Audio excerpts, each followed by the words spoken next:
guys, welcome back. My name's Nathan and today I'm ranking my 5 worst NHL trades of the past 10 years. Now there have been some horrendous trades throughout NHL history, but especially in the last 10 years in the NHL, there has been some excruciating ones for us to go over. So when it comes to the last 10 years of NHL trades, which trades do I see as the worst trades ever, and which trade do I see as the worst in the past decade? Watch till the end to find out.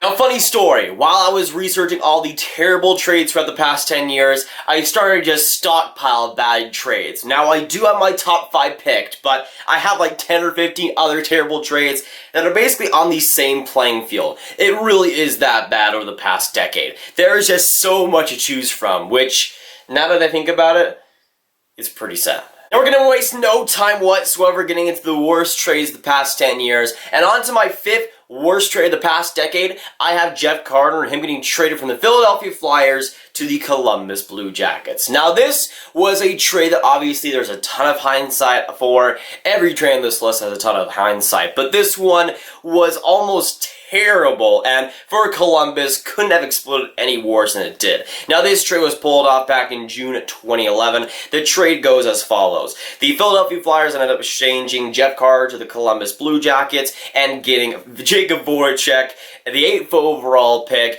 and a 3rd round draft pick from Columbus. Now, Jacob Voracek is fantastic, but what makes this trade excruciatingly bad is that 8th overall pick ended up becoming Sean Couturier.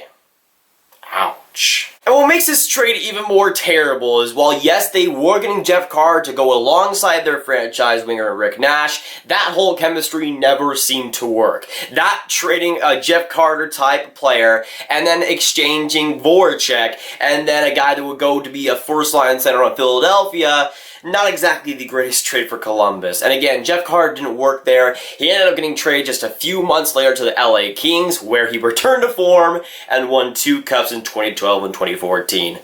Just not good whatsoever. Now getting into my 4th worst NHL trade of the past decade, I have the Edmonton Oilers and them trading for Griffin Reinhart. Now this isn't the Oilers trade that you're probably expecting, that'll come later on, but this was another Peter Shkreli masterpiece and another terrible Edmonton Oilers trade. Now this trade happened back in the 2015 draft where the Boston Bruins had 3 straight picks, the 13th, 14th, and 15th overall picks. The Edmonton Oilers had the 16th overall pick, and Gar Snow, then the Islanders GM, saw that Peter Shkreli had massive interest in Griffin Reinhart. At that point, he was still a prospect, won the WHL championship, and was still a pretty solid prospect before, of course, he ended up busting. But the assets that Edmonton gave up are insane to look back on. Now for the Edmonton Oilers, getting Griffin Reinhart, they ended up trading 2 picks. Their 1st round pick, their 16th overall pick, and a 33rd overall pick in the 2nd round. The New York Islanders ended up trading that 33rd pick and one of their Tampa Bay picks for the 28th overall position. So New York had 16th overall and 28th overall.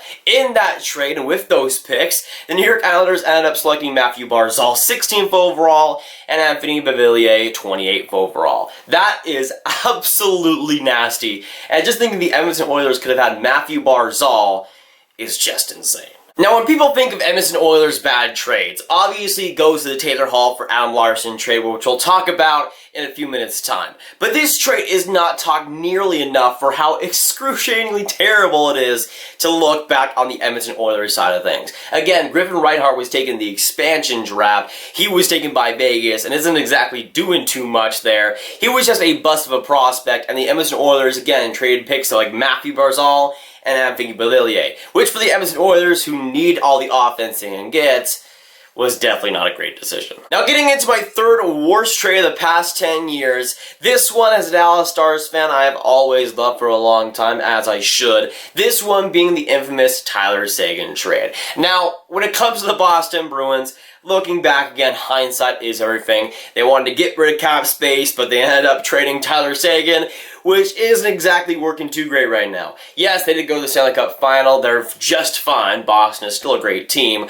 but giving up on Tyler Seguin was not one of their better moves. Obviously, an amazing Peter Shkreli trade once again. When it comes to the trade details of this one, the Dallas Stars in this trade ended up getting Tyler Seguin, Rich Peverley, and Ryan Bunn. The Boston Bruins got Louis Eriksson, got 3 prospects at the time, which were Joe Morrow, Riley Smith, and Matt Frazier. Now, out of these 7 players involved in this blockbuster deal, Tyler Seguin is the only one still on his respective franchise. Rich Peverley retired with the Stars, Ryan Bunn didn't do too much, and for the Bruins, Louis Eriksson ended up leaving in free agency to Vancouver. You had Joe Morrow, who's on a PTO on the Rangers now, by the way, Riley Smith, who's on Vegas, and Matt Frazier, who really didn't amount to too much in the NHL. And then there's that famous video of the management for the Boston Bruins discussing what they do with Tyler Seguin. You know, does he fit in our culture or something? It's just absolutely hilarious to see why the Bruins did that way back then. And yes, again, hindsight is 50-50, but my gosh, Boston, that was a rough return for a guy like Tyler Seguin. But as a Dallas Stars fan, you won't see me complaining anytime soon about that. That's for sure. Now, going into my second worst trade of the past 10 years, I have the Taylor Hall for Adam Larson trade. Now, some people might expect this to be number 1, but it was just shy of number 1. In my opinion, still one of the worst trades in NHL history, as it should be. Now, going back, there wasn't too many reasons to justify this. Yes, Edmonton could definitely use another defensive piece, and Adam Larson is a decent NHL defenseman, especially as a number 4 guy.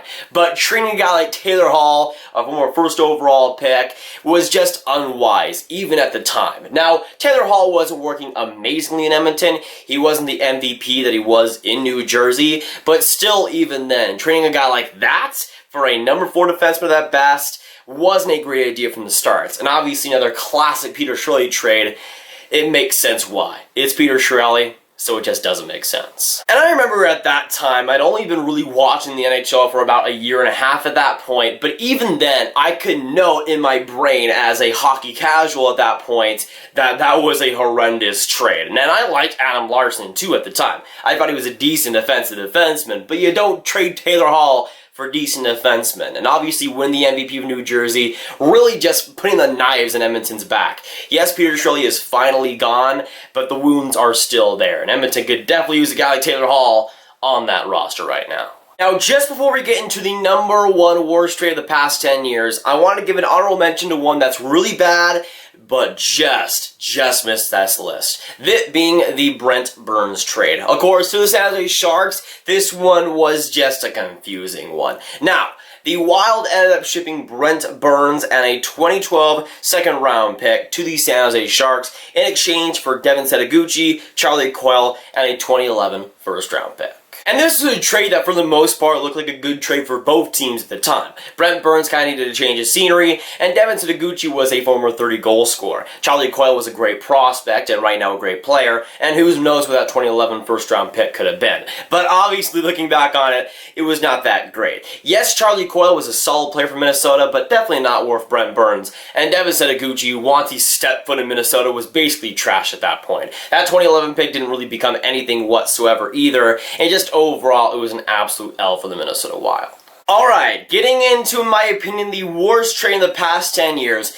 This one was pretty close between the Taylor Hall and Adam Larson one, but in my opinion, this just takes the cake. This one being the Martin Erat for Filip Forsberg trade. And as a person who likes the Caps, this one is just absolutely legendary in a terrible way. Now the trade details goes as follows. Washington trades for Martin Erat and Michael Latta in exchange for prized prospect at the time, Filip Forsberg. Now, the Capitals were looking for a rental player. That's why they got a guy like Martin Erat. He was solid at the time, got some points. They ended up trading him to Phoenix at the time, and that whole trade just didn't work out. Michael Latta was a fourth-line guy for Washington for a couple of years and just was pretty meh. But you traded a guy like Filip Forsberg, who, yes, at the time, was a prospect, but seeing what he became in Nashville as a Caps fan is pretty disappointing. And just seeing the degree of failure for the Washington Capitals, in my opinion, makes it a worse trade than the Taylor Hall trade. At least Edmonton got a solid defenseman in Adam Larson back,